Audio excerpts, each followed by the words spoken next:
We've made it! Woo! Round of applause, everybody. We've made it through the week. I know not everybody has made it, and it's been a tremendously sad week for many people whose agencies haven't been able to keep them on. But credit belongs to those that have stuck it out this week. I don't think this has possibly been the most mind-blowing week of my whole career. Even in the crisis of 2008, when the world felt like it was in free fall, this feels bonkers. And it feels bonkers because it's not just about the work world melting down. It's this sort of sweet spot of family life, work, hobbies, everything just coming together to basically try and stop you getting your job done. And I know health is really important for us in these, but one of the things I think we often overlook is that we're doing so much stuff to keep ourselves healthy, but actually the health consequences of not being able to do your job, feeling insecure is almost equally as damaging, not in the short term, but in the long term as well. So we've got to stick together, which is why we're doing these live streams. And I'm really enjoying it. I was in town the other day. I was doing a bit of shopping, and in the day I cruised the shops to see if I can find myself some carrots. And it's amazing the number of people that have been watching these live streams. It's been fantastic. So the goal of these live streams is to help recruiters that are working at home have a positive start to the day. And because it is pretty shit out there, but there is glimmers of hope. So the structure of any good stand-up morning meeting, the first thing we're going to do is we're going to share some successes. And by sharing some successes, we're going to hopefully help everyone believe that there's some success possible. So what was good yesterday is I had 3 clients of mine email me and go, we have made placements this week. We have made placements. And that's fantastic news. The fact that companies are feeling confident enough about their business, about their workload, to actually want to continue interview processes. Other successes that I've seen is that recruiters are using this as an opportunity to really differentiate themselves from in-house recruiters. One of the things that you get with a recruiter is where an in-house recruiter might have 20, 30, 40 vacancies, the recruiter's probably only looking after 5 or 6. They've got the ability to intensively manage a recruitment process for a client that is needing to hire a member of staff. And so we need to sell that. One of the activities that I'm seeing in the market is recruiters sort of developing their virtual recruiting proposition. And that involves no more than a documented process that's got a little bit of Adobe dust flattered on side of it, which is basically going, this is how we make the recruitment process work for you. This is how we can do virtual recruiting, and here's how we help with virtual onboarding. That's what we're trying to do. So there's lots of brain power in the recruitment industry focused on how are we going to make it work and how are we going to solve the problems of the clients that we're trying to support on a day-to-day basis. So there is success out there. But what I'm going to do is every day I'm going to give you one task to focus on. And the objection I always get 3 weeks ago was, oh, I can't keep the CRM up to date. I've got no time. Or I don't know time to keep up my hiring manager lists.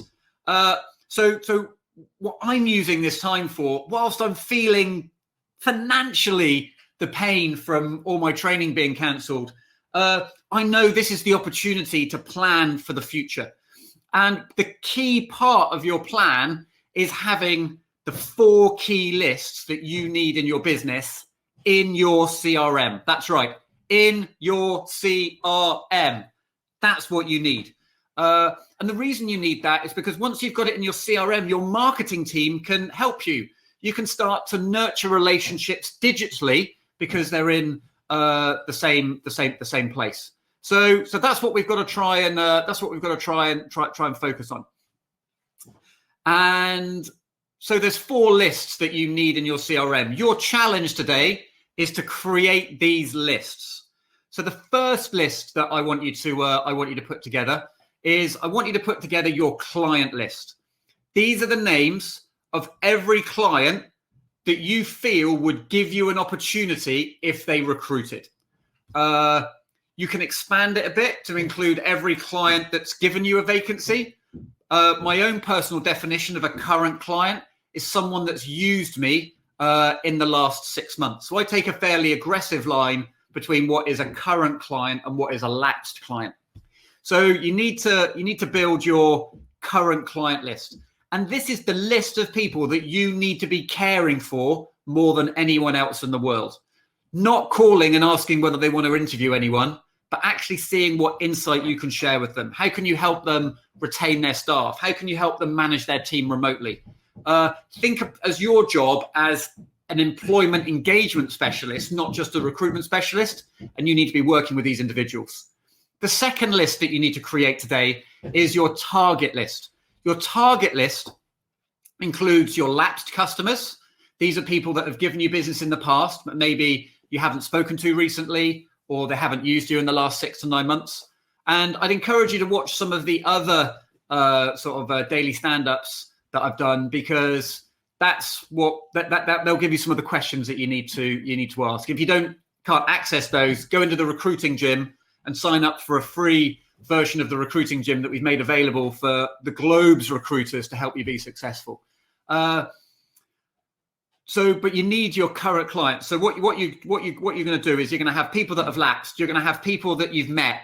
You're going to have people that you know recruit in your market that you've spoken to and you're committed to working with on an ongoing basis. That list should probably be somewhere between 50 and 150 people, dependent upon the size of your desk and whether you work temp, perm, contract, etc., etc. But those 50 to 150 people is where your business is going to come from in the next year. And again, we've got to be focused on nurturing those relationships. And next week, we're going to look at different ways you can nurture those relationships. You then need 2 other lists. One list is your active candidate list. These are the individuals that you know are active in the market at the moment. And one of the bad habits recruiters have got into in the last sort of 8-9 years is that we only really speak to candidates when we've got a job for them, which basically says we only want to tap someone on the shoulder and be friendly to them when we want something in return. We've all got friends that only call us when they need something, and that never, ever goes down well. That's how candidates feel. So you need to be nurturing your active candidates to say, hey, we haven't forgotten about you. We're still here. We haven't forgotten about you. We still care. Tell us what you want. Tell us what you want has changed. Do you want more money, less money, travel further, be nearer home?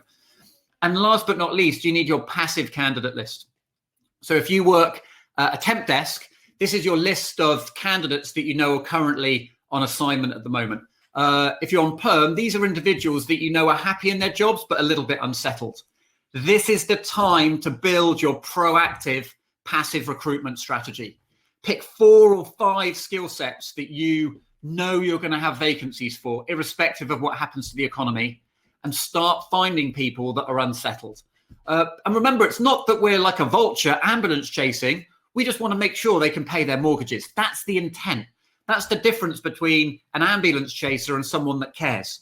You know, we want to make sure we keep people in a job, paying their mortgages and having the careers that they want. Those are the 4 lists that you need to work on today. They shouldn't take too long, but again, it's not about working on it today. It's about working on it every single day. But this is your opportunity to go from being a reactive recruiter to a proactive recruiter. Angela's jumped in with a question, and remember, we love questions in the gym, so feel free to ask them. Angela said her success from the day was training recruiters online and face to face. She enjoyed it, and her clients have still made placements using interviews. So that's fantastic. That's fantastic news. We've got to remember is that we can sit here and sort of woe is me, or we can work with clients that are still trying to make it work and still trying to support their business. So we're at 10 minutes, but we've got a couple of things that I want to go through. There's one of my favorite quotes of all time. I'm going to read you, and then I'm going to tell you how I rewrote it. So it's a quote by Theodore Roosevelt, and he wrote, you ready for this? This is good. So it's not the critic who counts, not the person who points out how the strong person stumbles, or where the doer of deeds could have done them better. The credit belongs to the person who is actually in the arena, whose face is marred by dust and sweat and blood, who strives valiantly, who errs, who comes short again and again, because there is no effort without error and shortcoming. But who does action? Problem with being a bit dyslexic. Because there is no effort without error and shortcoming. But who does actually strive to do the deeds? Who knows great enthusiasms, great devotions, who spends themselves on a worthy course, who at best knows in the end the triumph of high achievement, and who at worst, if they fail, at least fails while daring greatly. And so that their place shall never be with those cold and timid souls that know neither victory nor defeat. Oh, I love that. I did a summer job in America once, and we still got a WhatsApp group from 20 years ago. And we always use credit belongs to the person in the arena.